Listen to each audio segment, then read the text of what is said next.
বাসর রাতে স্বামী স্ত্রীর কাছে গিয়ে দেখে স্ত্রীর পেট সেলাই করা। তারপর কি হয়েছিল শুনলে আপনার চোখেও পানি চলে আসবে। প্লিজ ভাই সম্পূর্ণ ভিডিওটা দেখবেন, দেখার সাথে সাথে একটা শেয়ার করে দিবেন, তাহলে অনেক মেয়ে এই ভুল করা থেকে বেঁচে যাবে। বাসর ঘরে স্বামী যখন স্ত্রীর কাছে গেল, স্বামী স্ত্রীর কাছে গিয়ে দেখে স্ত্রীর পেটে সেলাইয়ের দাগ। তখন স্বামী অবাক হয়ে গেল, কি ব্যাপার, আমার স্ত্রীর পেটে সেলাইয়ের দাগ কেন? তারপর স্বামী তার স্ত্রীকে জিজ্ঞেস করলো, কি ব্যাপার, তোমার পেটে সেলাইয়ের দাগ কেন? যখন স্ত্রী স্বামীর কাছ থেকে এই কথা শুনলো তখন স্ত্রীও ভয় পেয়ে গেল। স্ত্রী তখন কি করবে কিছুই বুঝতে পারতেছে না। স্ত্রী স্বামীকে বলতেছে, আমি একটু পানি খাবো। তারপর স্বামী তাকে পানিও দিল। আর স্ত্রী পানি খাওয়ার শেষে স্বামী তার স্ত্রীকে আবারও জিজ্ঞেস করলো। স্ত্রী স্বামীর কাছ থেকে এই কথা শোনার পর কান্না করে দিল। কান্না করে স্বামীকে বলতেছে, দেখেন এখানে আমার কোনো দোষ নাই, আমি অনেক করে চেয়েছিলাম আপনাকে বলার জন্য, কিন্তু আমার মা আমাকে একটা কথাই বলেছিল, বিয়ে হওয়ার আগে কখনো স্বামীকে এই কথা বলবি না, এজন্য আপনাকে আমি বলতে পারিনি। তখন স্বামীর খুব জানার ইচ্ছা হলো কি এমন ঘটনা।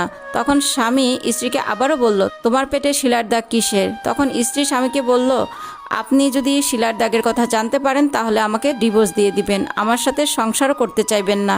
তখন স্বামীরও খুব রাগ হচ্ছিল। স্বামী তখন রাগ দেখিয়ে বলল, আমি তোমার কাছে জানতে চেয়েছি দাগটা কিসের, তুমি এত কথা কেন বলতেছো? তখন স্ত্রী কান্না করে বলতেছে, আচ্ছা তবে শুনেন এই দাগটা কিসের। আমি যখন ইন্টারে পড়াশোনা করতাম একটা ছেলের সাথে আমার সম্পর্ক ছিল।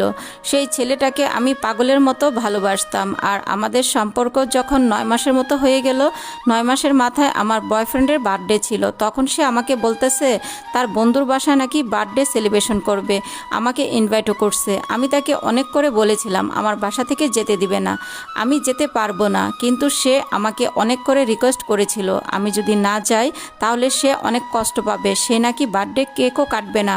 আমিও তাকে পাগলের মতো ভালোবাসতাম। তারপর যেদিন আমার ভালোবাসার মানুষের জন্মদিন, সেদিন আমি আমার মাকে বললাম আজকে আমার এক বান্ধবীর জন্মদিন, আমাকে ইনভাইট করছে।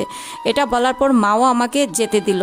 তারপর আমি আমার প্রিয় মানুষের জন্মদিনে গেলাম। তারপর যখন জন্মদিনের অনুষ্ঠানটা শেষ হলো তখন আমার বয়ফ্রেন্ড আমার হাত ধরে বলতেছে, দেখো আমি তোমাকে অনেক বেশি ভালোবাসি, আজকে আমার জন্মদিন, তুমি এখানে আসছো, আমি অনেক খুশি হয়েছি।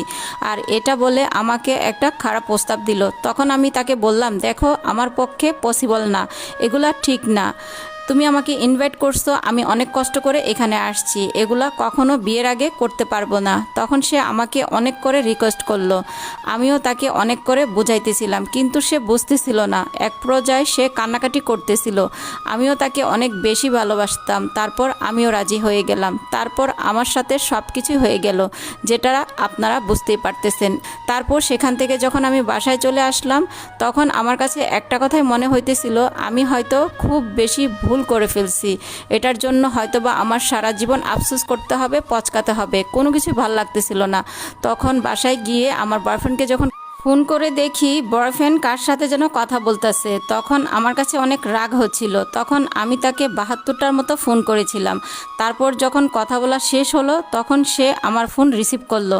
রিসিভ করে আমাকে বলতেছে, এত ফোন দেওয়ার কি আছে, দেখতেছো না আমি কথা বলতেছি, তারপর পাগলের মতো ফোন করতেছো কেন?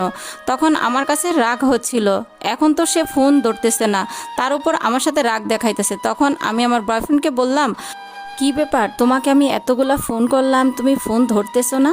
তখন আমার বয়ফ্রেন্ড আমাকে বলল, দেখো আমাকে আর বিরক্ত করবে না, তোমার যদি থাকতে মন চায় তুমি এভাবেই থাকো, নইলে আমার সাথে সম্পর্কটা নষ্ট করে দাও। তখন আমি তাকে জিজ্ঞেস করলাম, আমার সাথে সব কিছু হয়ে যাওয়ার পর এগুলা মনে হইতেছে, তার মানে কি এগুলা করার জন্যই আমাকে ভালোবাসছিলা? তখন সে আমাকে বলতেছে, হ্যাঁ আমি তোমার সাথে এগুলা করার জন্যই তোমাকে ভালোবাসছিলাম।